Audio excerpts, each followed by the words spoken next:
우리는 지난 주일날 에베소서를 통해 교회에 대해서, 특별히 교회의 특성에 대해서 생각해 보는 시간을 가졌습니다. 교회의 주인은 바로 주님이시다. 교회의 머리는 주님이시다. 또한 교회는 그리스도의 몸이요, 또한 주님은 교회를 통해서 만물을 충만하게 하시는 분임을 지난 주일날 우리가 에베소서 말씀을 통해서 깨닫게 되었습니다. 그래서 여러분, 신앙생활 말씀드릴 때 대단히 경계해야 될 것이 무엇이냐면, 그냥 머리로 끄덕끄덕거리면서 말씀 듣는 것은 안 듣는 것이 훨씬 나아요. 저도 신앙생활 어렸을 때부터 했지만 차라리 처음 신앙생활하는 분들이 훨씬 더 가능성이 있어요. 타성에 젖어서 그냥 머리로 다 알고 있는 내용, 이런 분들은 그런 아주 굉장히 좋지 않은 습성이 체질화되어 있어가지고 전혀 은혜 받지도 못하고 또 성장하지도 못하는 경우들을 봅니다. 하나님의 말씀은 순종하기 위해서 말씀을 듣는 거예요. 내가 순종하지 못하고 있다면 하나님의 말씀을 모르는 것과 같습니다. 하나님의 말씀을 지식으로 깨달으려고 하시는 분들은 신학교를 가셔서 배워야죠. 지식 충만한 쪽으로. 설교 듣는 시간은 하나님이 오늘 나에게 내가 순종해야 될, 역점두어야 될 그런 말씀, 그 바가 무엇인지를 들려주시는 겁니다. 우리 교회에 대해서 우리가 설교하고 있는데, 지금 어려운 시대에 우리 애양교회 성도님들이 바른 교회관을 가지고 있어야 한다라는 것. 근데 왜 다 알고 있는 이야기를 또 하느냐? 잊어버리고 있거든요. 다시 상기시켜서 반복해서 교회가 무엇인지 우리가 생각해야 하기 때문에 교회에 대해서 우리가 생각하고 말씀을 준비하고 전하고 있는 것입니다. 여러분, 지난주 말씀을 통해서 우리가 깨달은 바가 무엇입니까? 교회의 주인은 주님이시다. 그래서 교회는 주인 되신 주님의 뜻을 받들어야 된다. 사람의 뜻을 받드는 곳이 교회가 아니라 하나님의 뜻, 머리 되신 주인의 뜻을 받드는 것이 교회이다라는 걸 배웠고요. 또한 교회는 개인적인 그 한 지체로 이루어진 것이 아니라 주님의 몸이기 때문에 여러 지체들로 이루어져 있다. 교회는 공동체로 존재한다. 그래서 성숙한 공동체 의식을 가져야 된다라고 배웠습니다. 나만 잘난 것 가지고 은혜 받기가 힘들어요. 그래서 공동체 의식을 가져야 된다는 것을 생각해 보았고, 그리고 또한 세 번째로는 하나님은 교회를 통해서 만물을 충만케 하신다. 교회를 통해서 개인을 충만케 하시고, 교회를 통해서 가정을 충만케 하시고, 교회를 통해서 직장을, 그리고 교회를 통해서 열방과, 저 보세요. 다른 일을 하시는 거 핸드폰 다 끄시고, 메모하는 거 말고는 지금 이렇게 다른 거 할 거 없어요. 카톡하고 이런 거 하시면 안 됩니다. 잘 보시고 이렇게 하나님의 말씀 들었으면 좋겠습니다. 자, 그래서 교회를 통해서 개인을 충만케 하고, 가정을 충만하게 하고, 지역과 나라와 열방을 충만하게 하신다. 이것이 우리 애양교회를 세우신 이유이고, 또한 우리가 애양교회를 세워가야 할 중요한 사명인 것입니다. 자, 그러면 오늘 우리가 말씀을 통해서 성숙한 교회가 되려면, 또 교회다운 교회 세우려면 어떻게 해야 할까? 오늘 예수님께서 제자들에게 처음으로 교회에 관한 말씀을 하시거든요. 교회라는 말을 예수님께서 자신의 입술로 직접 언급하시는 내용이 오늘 본문에 나와 있습니다. 자, 오늘 본문은 예수님께서 제자들과 가이사라 빌립보라는 곳 지방을 여행하시면서 하신 말씀입니다. 예수님께서 제자들에게 질문하셨습니다. 자, 13절을 한번 읽어보겠습니다. 시작. 예수께서 빌립보 가이사라 지방에 이르러 제자들에게 물어 이르시되 사람들이 인자를 누구라 하느냐? 예수님의 제자들에게 질문했어요. 사람들은 나를 누구라고 부르더냐? 이렇게 질문을 했습니다. 그랬더니 14절에 같이 한번 읽어보겠습니다. 성경책 읽지도 않고 대답하지 말고 성경책 읽고 대답하시겠습니다. 자, 시작. 이르되 더러는 세례 요한, 더러는 엘리야, 어떤 이는 에레비야나 선지자 중에 하나라 하나이다. 이라고 대답을 합니다. 뭐라고 대답했다고요? 어떤 사람은 세례 요한, 예수님을 세례 요한이라고 대답을 하고, 어떤 사람은 엘리야, 어떤 사람은 에레미야, 어떤 사람은 선지자 중에 한 명이라고 그렇게 대답을 합니다. 라고 제자들이 말했습니다. 그러자 주님께서 15절에서 시작. 이르시되 너희는 나를 누구라 하느냐. 그러면 사람들은 그렇게 나에 대해서 이해하고 있는데, 나를 지금껏 따라다니며 내 사역을 보고 훈련받은 너희들, 제자들, 너희들은 나를 누구라고 생각하느냐, 이렇게 질문합니다. 그러자 베드로가 대답을 합니다. 16절 시작. 시몬 베드로가 대답하여 이르되 주는 그리스도시요 살아계신 하나님의 아들이시니이다. 자, 시몬 베드로가 두 가지로 대답해요. 주님은 그리스도입니다. 자, 이 말은요, 히브리 말로 따지면 주님은 메시아입니다. 구약 성경에 이제 우리가 지난주 수요일 날 호세아서를 보고 있는데, 호세아서에서 이제 그날 사상이 나오거든요. 그날 사상이라는 거 궁금하신 분들은 수요일 날 나오시면, 아니면 수요일 날 유튜브를 들어보시면 이제 계속 설명이 됩니다. 교회 다니는 성도들이 그날 사상 정도는 알고 있어야 돼요. 구약 성경에서 그날 이야기하거든요. 그날 예수님께서 이 땅에 오시는 날, 그날 바로 메시아가 이 땅에 올 것이다.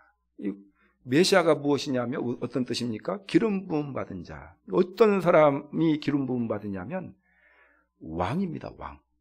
이게 기름 부어서 직분을 세우는 그런 직분, 세 가지 직분자를 세우거든요. 제사장과 선지자와 왕인데 보통 왕을 의미해요. 메시아. 자, 주님이 구약 성경에 그토록 그렇게 예언되어져 있었던 우리의 구원자, 바로 그 메시아, 그리스도이십니다. 이렇게 대답을 해요. 그러고 난 다음에 또 뭐라고 대답합니까? 주님은 그러면서 하나님의 아들입니다. 하나님의 아들입니다. 자, 그러자 주님께서 기분이 너무너무 기쁘시고 좋았어요. 그래서 17절 시작. 예수께서 대답하여 이르시되 바요나 시모나 내가 복이 있도다. 이를 내게 알게 한 이는 혈육이 아니요 하늘에 계신 내 아버지시니라. 칭찬합니다. 야, 너 나를 정확하게 알고 있네. 하나님의 아들임도 알고 있고, 또 올해 구약 성경에 예언되어져 있던 메시아, 구원자, 바로 그리스도라는 것도 알고 있네.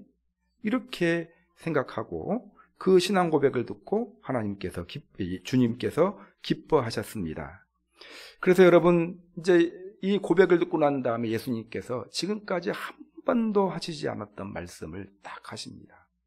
자, 그것이 무엇이었냐면 두 가지 이야기를 하셔요. 하나는 예수님의 십자가 고난에 관한 이야기를 하셔요.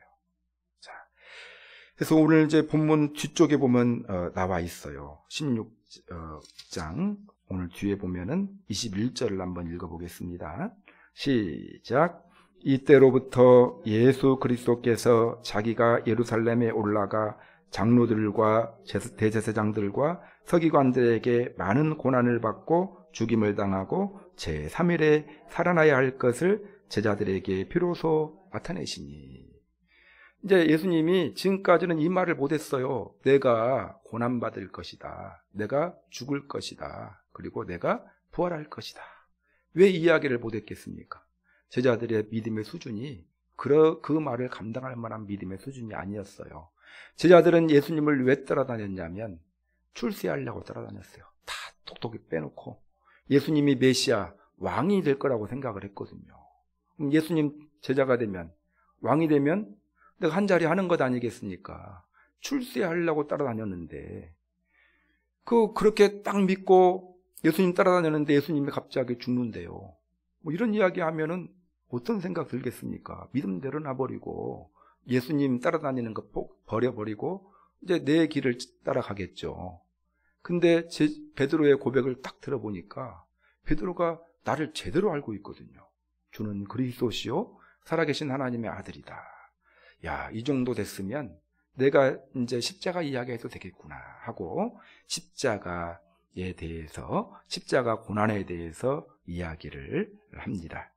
자, 그리고 또 다른 한 가지가 오늘 살펴볼 내용이에요. 하나는 십자가 고난에 대해서, 십자가에 대해서 말씀하시고, 두 번째는 오늘 베드로의 신앙 고백을 들으시고 난 다음에 바로 교회를 세우실 것이다 말씀을 하셔요. 교회 세우게 될 것이다. 그건 오늘 본문 안에 있는 거예요. 신앙 고백 들으시고 교회 이야기를 하십니다. 저는 여러분 목회를 하면서 성경을 보면서 이 시대에 신비 중의 신비가 교회라고 생각을 합니다. 너무나도 성경, 구약 성경도 교회 이야기이고 신약 성경도 교회 이야기고요. 우리 그리스도인들에게 주신 최고의 선물은 교회다. 이렇게 단언하고 말씀을 드립니다. 왜 교회가 없었다고 생각해 보세요. 우리 복음 듣고 구원 받았겠습니까? 교회가 없었으면 하나님의 사랑 경험하기도 어렵고 주의 사명을 감당하기도 어렵습니다. 또 지난주 말씀을 생각해 보면 교회를 통해서 만물을 충만케 하신다 했는데 하나님께서 주시는 복 받을 길도 막막한 거죠. 그래서 여러분, 교회는 하나님이 인간에게 주신 최고의 선물이다. 언제 교회에 대해서 말씀하셨는가? 베드로의 신앙 고백을 딱 들으시고 난 다음에 지금은 교회 이야기를 해도 되겠구나 라고 생각하시고 주님께서 교회를 세우실 것이라는 말씀을 하셨습니다. 자, 이제 그래서 그 이야기 이제 오늘 중심으로 살펴보겠는데요. 18절 한번 읽어보겠습니다. 18절 시작. 또 내가 내게 이르노니 너는 베드로라. 내가 이 반석 위에 내 교회를 세우르니 음부의 권세가 이기지 못하리라. 교회 이야기를 하고 있는 거예요. 교회 세우겠다. 너는 베드로라. 내가 이 반석 위에 내 교회를 세우겠다. 교회 이야기를 처음 하시거든요. 그리고 여러분, 언제 교회가 세워졌습니까? 성령 강림 이후에 교회가 세워졌어요. 자, 오순절날 성령이 임하시고 성령 충만함 받았던 제자들, 특별히 베드로가 복음을 능력 있게 전하자 복음 듣고 예수님 믿기로 결심한 사람들이 3,000명이 생겼다고 말씀을 드렸어요. 사도행전 2장에 나오고 그 3,000명 사람들을 중심으로 해서 교회가 세워졌고 그 세워진 이야기가 사도행전 2장 후반절에 나오고 있습니다. 자, 예수님께서 베드로를 통해서 또 내가 내게 이르노니 너는 베드로라. 내가 이 반석 위에 내 교회를 세우시겠다. 그래서 여러분 한번 따라서 하겠습니다. 이 반석 위에 내 교회를 세우리니. 자, 그럼 반석이라는 말의 의미가 뭘까요? 반석의 교회를 세우겠다고 했거든요. 이 두 가지 의미가 있습니다. 반석은. 자, 이 반석은요, 반석 위에 교회를 세우겠다고 했는데 큰 바위를 말하는 것이 아니에요. 이 반석은 두 가지 의미가 있어요. 첫 번째는 베드로를 말합니다. 따라서 하겠습니다. 반석은 베드로를 말합니다. 자, 베드로 위에 교회를 세우겠다라고 이야기를 했어요. 자, 너는 베드로라. 내가 이 반석 위에 교회를 세우겠다. 근데 이 반석은요, 여러분 요한복음 1장 42절을 보면은 예수님이 제자들을 부르는 장면이 나와요. 제자들이 처음 예수님께 부름받아요. 요한복음 1장 42절에 보면 그때 예수님께서 베드로의 이름을 지어주거든요. 게바라고 지어줍니다. 게바의 뜻이 무엇이냐면 반석이라는 뜻이에요. 베드로의 그 예수님께서 지어주신 이름이 게바예요. 그래서 여러분 갈라디아에서도 보면은 게바라고 나오고요. 게바라는 이름이 나오면 누굽니까? 베드로. 근데 게바라는 이름의 뜻이 뭐라고요? 반석이에요, 반석. 그래서 내가 반석 위에 교회를 세우겠다라는 것은 베드로 위에 교회를 세우겠다라는 그런 의미가 첫 번째 의미가 되겠습니다.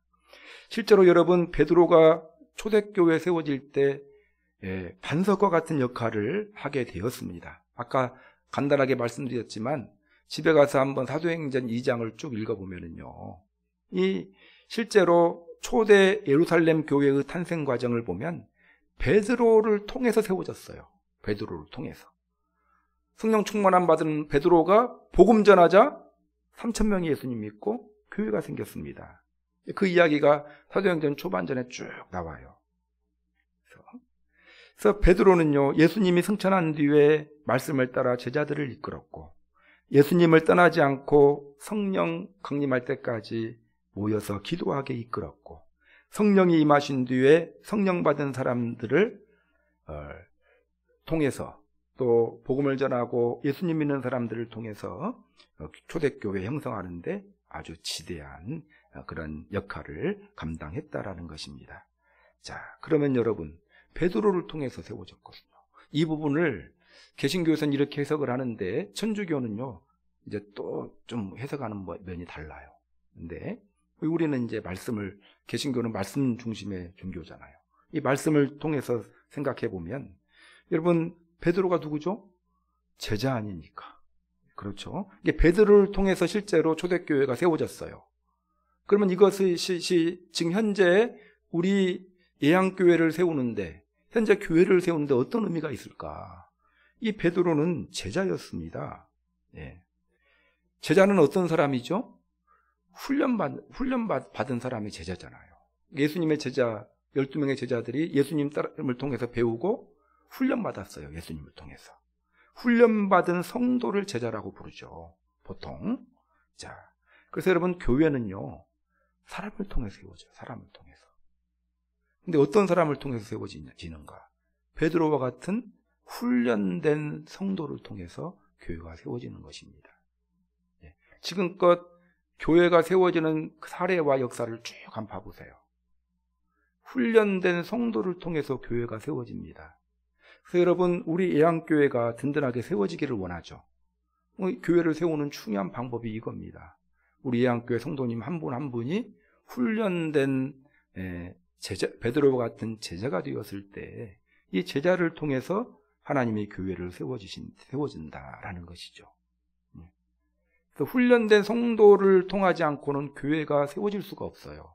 요즘에는 이제 교회의 개념이 달라서 교회를 하나의 상점과 같은 개념으로 생각하시는 분이 많아요. 교회는 건물이다라고 생각하는 그런 관점의 사람들이 있는데, 교회가 아니라고 말씀드렸죠. 교회는 공동체가 교회라고 했어요. 주님께 불러냄을 받은 사람들의 모임이다. 근데 이 공동체를 세우고 확장시켜 가는 그런 절대적인 역할을 해야 될 사람들은 누구다? 훈련된 성도들이다. 사람을 통해 세워져요. 근데 이제 요즘에는 100억 가지고 있는 성도가, 제 동기 목사님 중에 한 분이 일산의 큰 교회 목사인데요. 이제 나이가 저보다 한 10살 정도 많은데, 이분이 교회를 일산 신도시 개척적이 막 생겼을 때 어떤 분이 그냥 큰 교회에 한 100억 정도 해가지고 큰 건물을 세워가지고 지금 엄청 많습니다. 그런 식으로 세워지는 교회는 이제 이런 일반적인 내용과는 달라요. 저는 좀 의미가 다르다고 생각합니다. 교회는 그렇게 세워가는 것이 아니에요. 교회는 훈련된 성도들을 통해서 교회가 세워진다라는 것, 신실한 성도들을 통해 세워진다. 우리 예양교회가 성장하기를 바라시죠? 예, 바라시죠? 예, 우리 말씀 안 하셔도 잘 알아요. 눈빛만 봐도. 신방 해보니까 우리 성도님들의 간절한 바람이 우리 교회가 든든하게 성장했으면 좋겠다, 이런 바람이 있고 소원이 있어요. 예, 그런 교회로 세우기 위해서는 우리가 베드로가 되어야 됩니다. 베드로를 통해서 이 반석, 베드로는 어떤 사람을 말한다고 했어요? 훈련된 성도예요. 신실하고 훈련받는 그런 성도들이 되심으로 말미암아 하나님께서 여러분들을 통해서 주님이 기뻐하시는 교회를 세워가는 데 쓰임받는 그런 복된 성도님들이 되시기를 주님의 이름으로 축원합니다. 내가 세워지면요, 내가 훈련받고 신실한 사람으로 세워지면 교회는 저절로 성장하는 거예요. 예. 또 이제 말하고 싶은 말이 있는데 이거 들어가면 이제 또 길어지니까. 자, 첫 번째 반석은 뭐라고요? 베드로다. 베드로를 통해 초대교회가 세워졌다고 했어요. 그럼 이것을 이 시대의 예양교회를 세우러 가는 입장에서 해석할 때, 베드로와 같은 신실한 성도를 통해서, 하나님 주님께서 교회를 세우시겠다라고 말씀하신다라고 해석을 하면 되겠습니다. 두 번째는요, 반석의 두 번째 의미는 베드로의 신앙 고백이에요. 자, 따라서 하겠습니다. 베드로의 신앙 고백.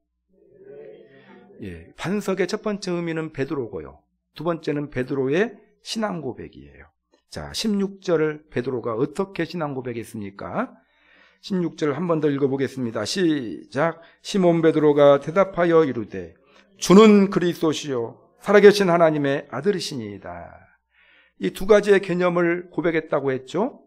예. 근데 이 신앙 고백 뒤에 보면은요, 신앙 고백 들어놓고 18절에 너는 베드로라 내가 이 반석을 해석할 때 베드로의 신앙 고백으로 해석하는 학자들도 굉장히 많아요.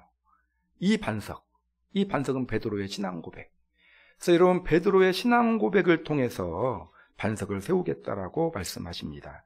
근데 베드로의 신앙 고백의 내용을 보면은요, 예수님이 그리스도다, 예수님이 하나님의 아들이다라고 고백하고 있어요. 예수님이 하나님의 아들이다, 하나님의 아들이신 예수님께서 이 땅의 구원자다. 두 가지 의미가 있는 것 아니겠어요? 그리스도는 구원자라는 의미가 있고, 기름 부음 받은 자, 깊이 있게 들어가 보면 우리를 구원시키는 구원자라는 의미가 있죠. 그러니까 하나님의 아들이신 예수님이 우리의 구원자가 되신다라는 고백이 베드로의 신앙 고백이에요. 자, 마가복음 1장 1절을 보면은 이런 말씀이 있어요. 하나님의 아들 예수 그리스도의 복음의 시작이다. 그래서 여러분, 베드로의 신앙 고백은 무엇이냐면요, 복음의 내용이에요. 복음의 내용을 그대로 고백하고 있는 거예요. 하나님의 아들 예수 그리스도, 이걸 복음이라고 했잖아요. 그걸 그대로 복음을 고백하고 있는 거예요. 복음이 무엇이냐? 예수님이 하나님의 아들이시다. 하나님의 아들이신 예수님이 그리스도다. 우리의 구원자가 되신다. 이게 복음의 핵심이에요. 여러분, 우리가 어떻게 해서 구원받았어요? 예수님을 영접함으로 구원받았잖아요. 예수님은 어떤 분이십니까? 하나님의 아들이셨는데 우리의 죄 문제 해결하시기 위해서 이 땅에 오셔서 십자가에서 우리의 죗값을 담당하셨잖아요. 그러므로 우리의 죄 문제가 해결됐고, 그 사실을 믿고 주님을 영접함으로 하나님의 자녀가 되었어요. 우리 죄 문제가 해결되었거든요. 이게 뭐라고 말하죠? 복음이라고 말해요. 마태복음 16장 16절의 베드로의 고백은 복음의 고백이에요. 복음을 믿는다는 고백인 것입니다. 그래서 반석은요, 베드로의 신앙 고백인데, 이 시대로 해석을 하면 어떤 의미를 가지고 있느냐? 바로 복음을 믿는 믿음이에요. 복음을 믿는 믿음이다. 교회는 복음을 통해 세워지는 것입니다. 베드로의 신앙 고백 위에 교회를 세우겠다고 말씀하셨는데, 이걸 풀어서 의미로 이 시대적으로 해석을 해보면 교회는 복음 위에 세워져야 한다라는 것입니다. 교회는 하나님의 아들이신 예수님이 그리스도, 즉 우리의 구원주가 되신다는 것을 믿는 믿음 위에 서 있어야 된다라는 것입니다. 그래서 여러분, 교회는 복음 중심이어야 돼요. 교회의 밑바닥은 십자가입니다. 십자가를 풀어 설명하면 하나님의 아들이신 예수님께서 이 땅에 오셔서 십자가에서 모든 인류의 죄 문제를 다 해결하셨다, 담당하심으로. 이게 복음 아니겠습니까? 기독교는 이 복음의 서유에 서 있어야 된다라는 것입니다. 그래서 이것을 전했던 사람들이 사도들이었고요, 그 사실을 믿음으로 주님의 자녀가 되어서 주님의 자녀가 된 사람들의 모임이 교회인 것입니다. 또 교회는 복음을 또 전하는 역할을 하죠.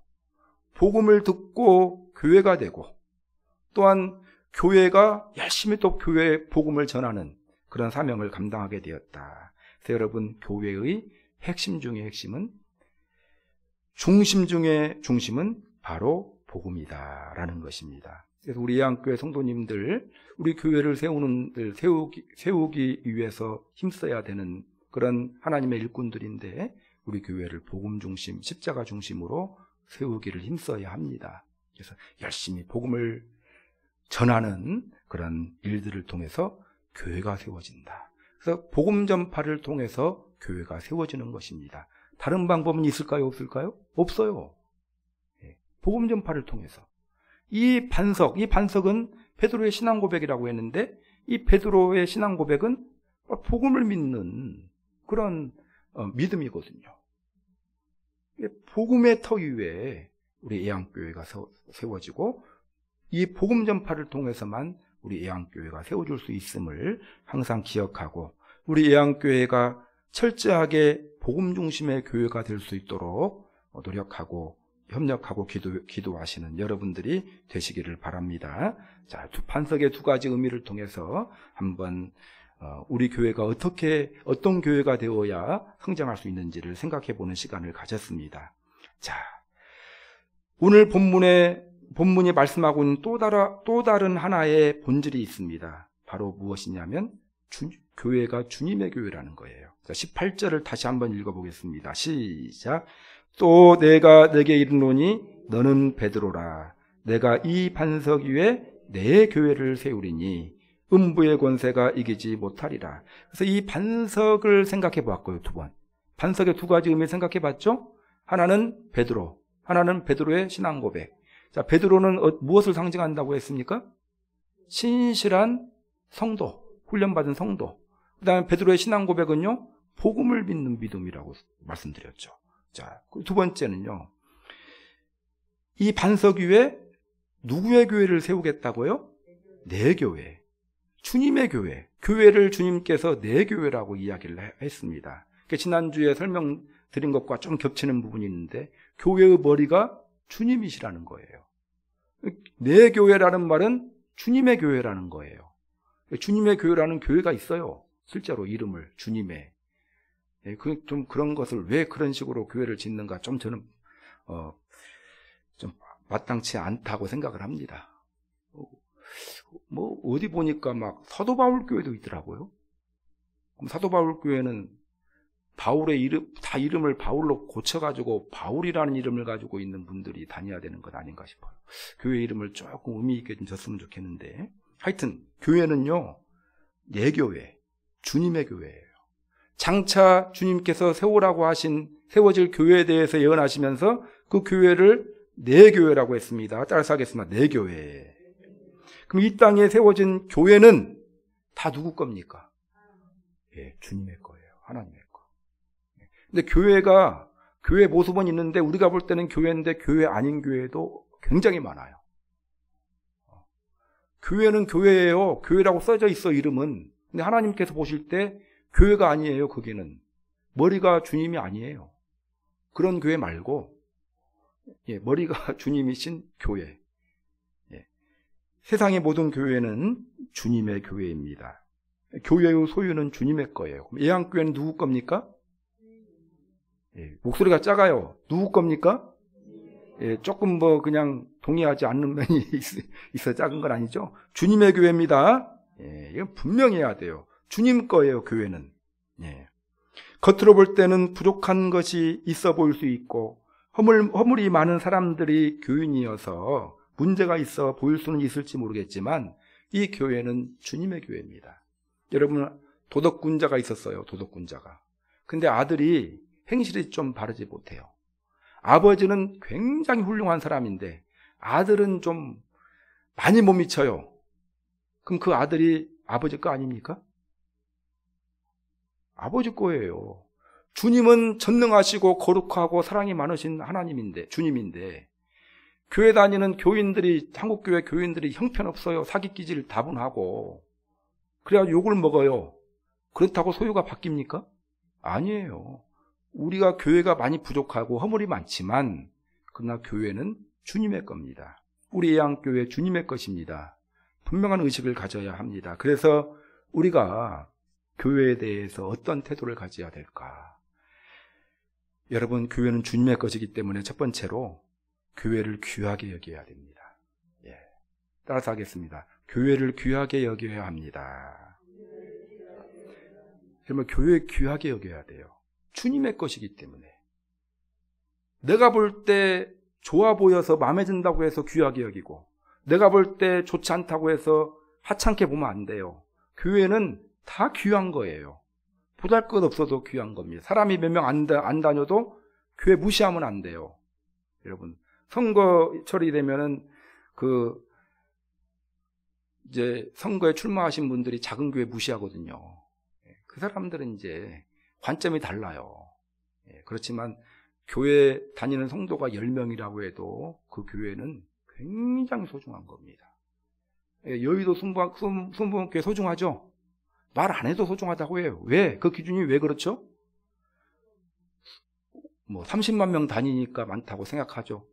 근데 그 생각은 틀린 거예요. 여의도 순복음교회 왜 귀합니까? 주님의 교회니까 귀한 거예요. 30만 명 다니기 때문에 귀한 것이 아니에요. 30만 명인지는 모르겠어요, 저는. 자, 그러면 5명 다니는 교회에서 귀합니까? 귀해요.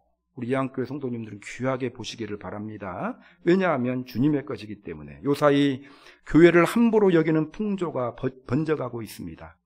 코로나19 이후에 이제 매스컴, 교회의 문제를 지적하는 기사를 쏟아내 놓고 있고요.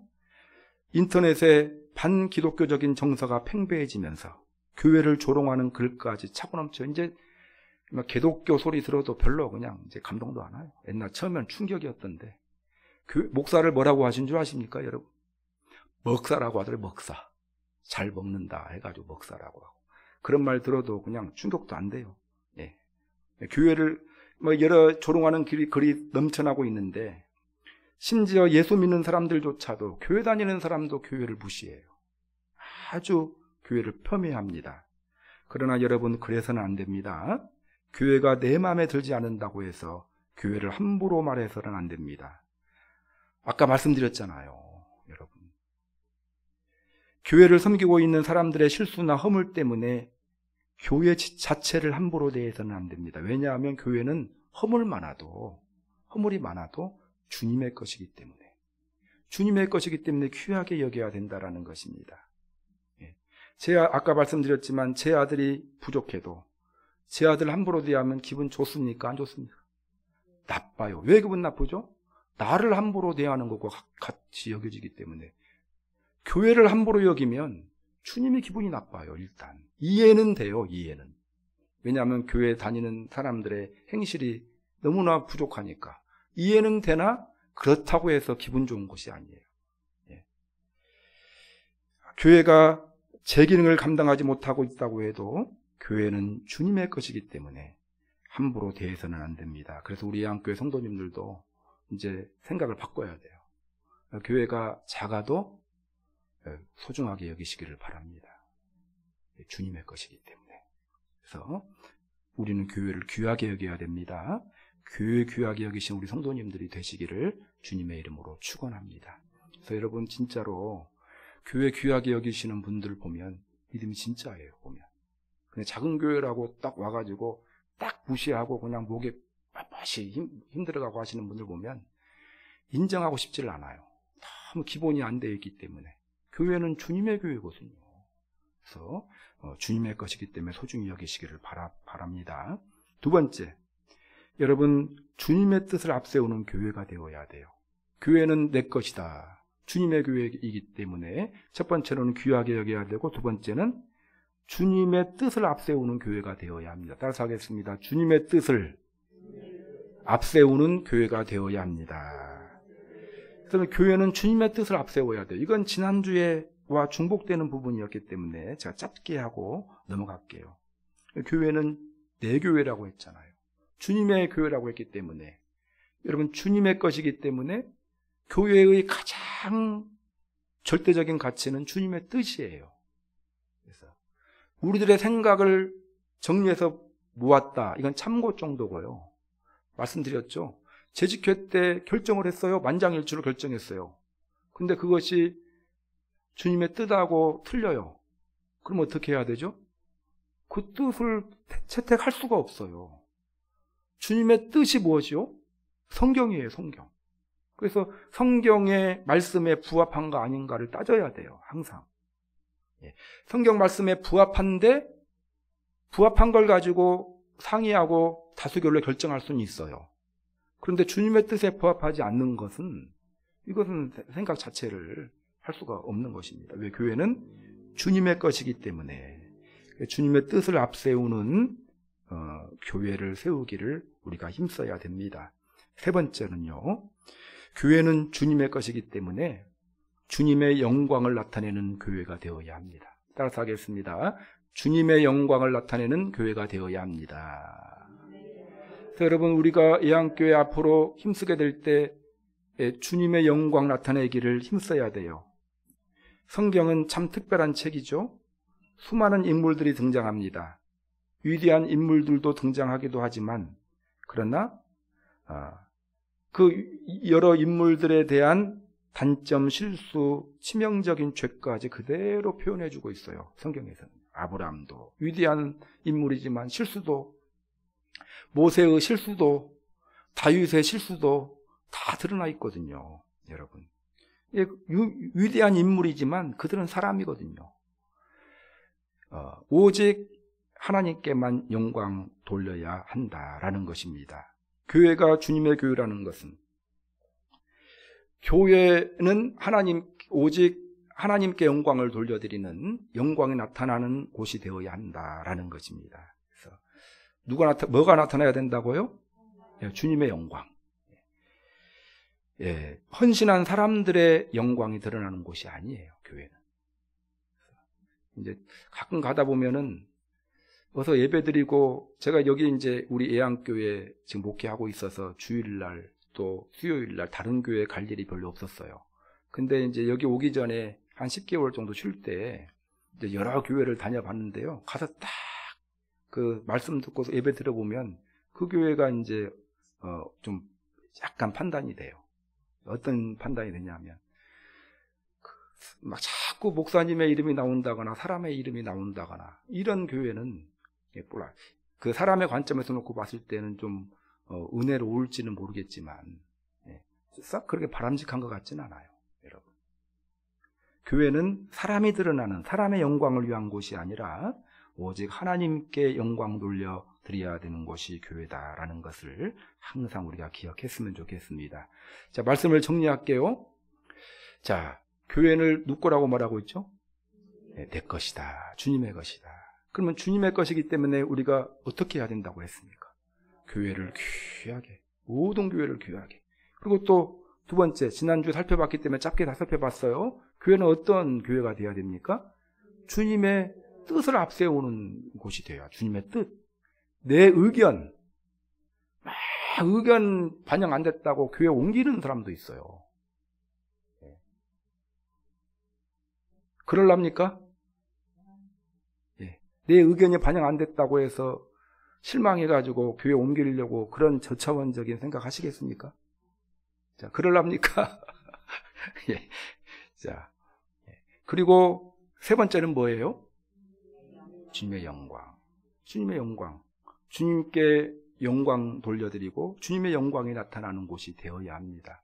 사람의 영광이 나타나서는 안 되고, 그래서 이 세 가지 측면을 한번 정리를 해봤는데, 마음에 세워서 이런 관점을 가지고 우리 예안교회를 세우기를 힘썼으면 좋겠습니다. 자, 오늘 말씀을 생각하시면서 한번 기도하는 시간 갖도록 하겠습니다. 지난주에 이어서 교회에 대해서 우리가 생각해 봤어요. 자, 여러분, 베드로가 신앙 고백을 하니까, 신앙 고백을 들었던 예수님이 참 흐뭇해서 두 가지를 말씀하셨죠? 첫 번째는 뭐라고 했습니까? 십자가. 두 번째는요, 교회. 교회에 대해서. 자, 그러면 교회에 대해서 말씀하시면서, 내가 이 반석 위에 교회를 세우라고 했다고 했죠? 반석의 두 가지 의미는 뭐라고 했습니까? 하나는 베드로, 또 하나는 베드로의 신앙 고백. 베드로를 이 시대의 관점에서 해석하면 어떻게 해석할 수 있다고 했습니까? 신실한 훈련된 제자를 통해서 교회를 세우고, 두 번째는 뭐라고 했습니까? 베드로의 신앙 고백. 자, 여러분, 자꾸 생각을 좀 드리기 위해서 기도하자고 했는데 다시 말해서 죄송한데, 하여튼 베드로의 신앙 고백입니다. 자, 그 다음에 신앙 고백은 어떤 의미를 가지고 있다고 했습니까? 복음이라고 했어요. 자, 그 다음에 교회는 누구 거라고 했습니까? 주님의 것. 자, 주님의 것이기 때문에 우리는 교회를 귀하게 여기고 주님의 뜻을 앞세워야 되고 주님께 영광을 나타내는 교회가 되기를, 세우기를 힘쓰는 그런 믿음의 사람이 되게 해 주옵소서.